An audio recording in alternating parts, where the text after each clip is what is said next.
You're in for such a treat right now, so be on the edge of your seats. This next lady is going to rock you to your soul. I love her. I'm dear friends with her for years, and she's going to just go right to your heart. You have seen her on HBO, on her own specials, on The Tonight Show. She's a famous comedian, a hearing-impaired comedian with a heart of gold and humanitarian. Please give a beautiful round of applause to Kathy Buckley. Yeah, girl. Love you. Hey! Welcome to the California Women's Conference. How's everybody doing? Good? Awesome. Yes, it's true. I am hearing impaired. No, I am not deaf. I just don't listen. Get a load of this. I paid $4,000 for my hearing aids, and I'm thinking for another $1,000, I could have had that boob job. We got anybody here from Texas? Yeah? Go home. I worked in Texas for 3 weeks, and I have to tell you, those people have got the slowest moving lips I have ever read in my life. I don't know how anybody can get laid in that town. Guy come up to me, he said, my name is Bill.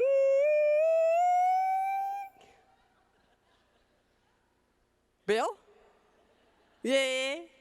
How the hell did you get 5 syllables out of 4 letters? When I was born RH negative, and then a couple years later, I developed spinal meningitis. Doctors told my family, quote, that I would be a slow learner and I would not grow to be any taller than 5'2". I am 6 foot tall. And I was in a school for retardation for 2 years before they found out it was just a hearing loss, and they called me slow. Thank you. In that school, my best friend was a little Asian girl. She was blind. I have no concept of what blindness means because my eyes are my life. But every day, we would have lunch together.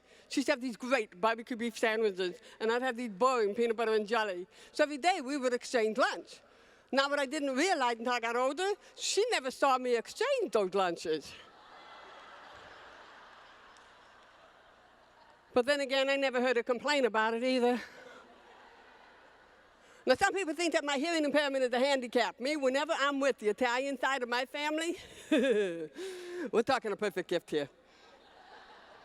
One of the first signs that I learned as a child was good morning. I was so excited that I could communicate that the very next family reunion, I went up to everybody and I signed, good morning. I guess you can say they're not morning people. Now, lip reading is my main source of communication. I do have to go up to people sometime and say, excuse me, but I do lip read, and I usually get this. Oh, I'm so sorry. Like I have a degree in dentistry, and I'm lip reading cavities back here. Did you ever lip read your grandpa when he takes his teeth out? It's like lip reading a little butthole.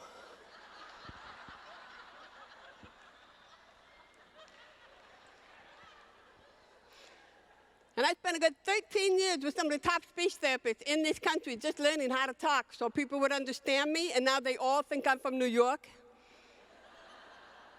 My hearing impairment is not my handicap. Being sexually frustrated, now there is a handicap. I've not had a date in 3.5 years, and I don't know if it's because I haven't heard the phone ring or what. But I too would like to hear what my date says to me at night, but I just can't hear in the dark. So I wear a little miner's cap with a bright white light right here. Tell me you love me. Put your lips on the light. Say it. I love you. One of my favorite things that I love is when a man kisses me on the neck. Ooh, yeah. Works his way up to my ear, sticks his tongue in my ear, and gets electrocuted.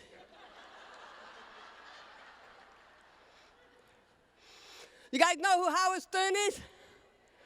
See, I didn't know who he was. I can't hear radio. I can hear music because I can feel the vibration of music. But if somebody is talking on the radio, I don't understand what they're saying. So basically, I'm waiting for Sony to come out with a radio with big floppy lips. Anyway, Howard Stern was looking for me. He wanted to know who the deaf comedian was. Apparently, he was trying to locate me through the radio. My agent called me up and said, hey, Kathy, would you be willing to go to New York and do an interview with Howard Stern? I'm like, yeah, sure. Is he a nice guy? I knew nothing about this man. I walked into the studio. The first thing that came out of my mouth was, whoa, who doesn't do your hair? This man talked dirty. Did you know that? All he talked about was sex, sex, sex, sex, sex, sex. That's all he would talk about. I did not know you could do that on the radio. Boy, I wish I could hear a radio. He kept asking me personal questions. Who are you getting it on with? Who are you dating? Are you married? No, Howard, I'm deaf. I'm not dumb.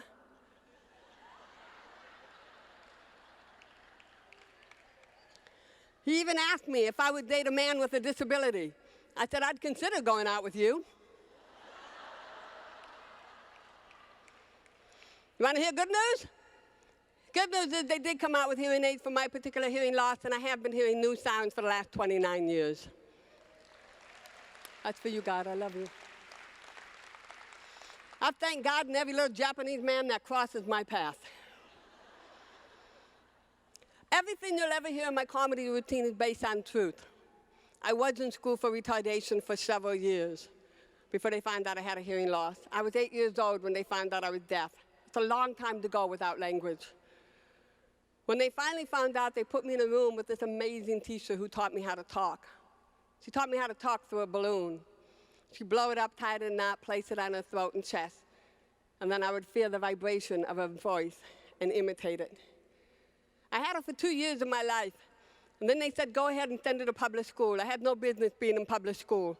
I stole money, candy, food from my mom's house to go to school to give to the other kids.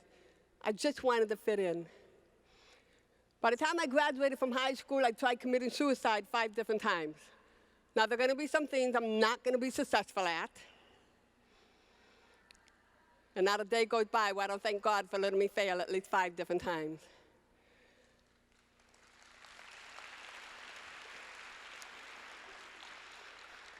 I remember one time I was laying on a beach sunbathing, getting me some color.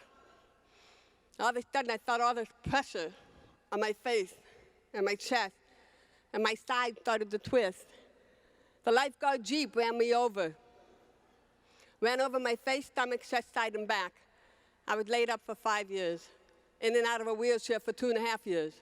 They said I'd never walk again. I figured I didn't hear them. I got up and I left.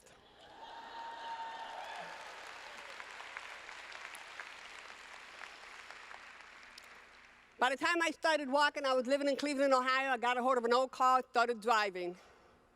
Ended up in California, lived in my car for 3 months. Met a young lady, her name was Ann. She was looking for a roommate. I moved in with her. 2 years later, I found out I had cancer. After a while, you get a little pissed off. But the truth of the matter is, I'm going to be speaking this afternoon, or this morning, I guess, and I want to teach you about what forgiveness is, about letting go and living your life to the fullest. It's not what happened to you. It's what you're going to let happen later. Thank you so much for your time. God bless. Kathy Buckley.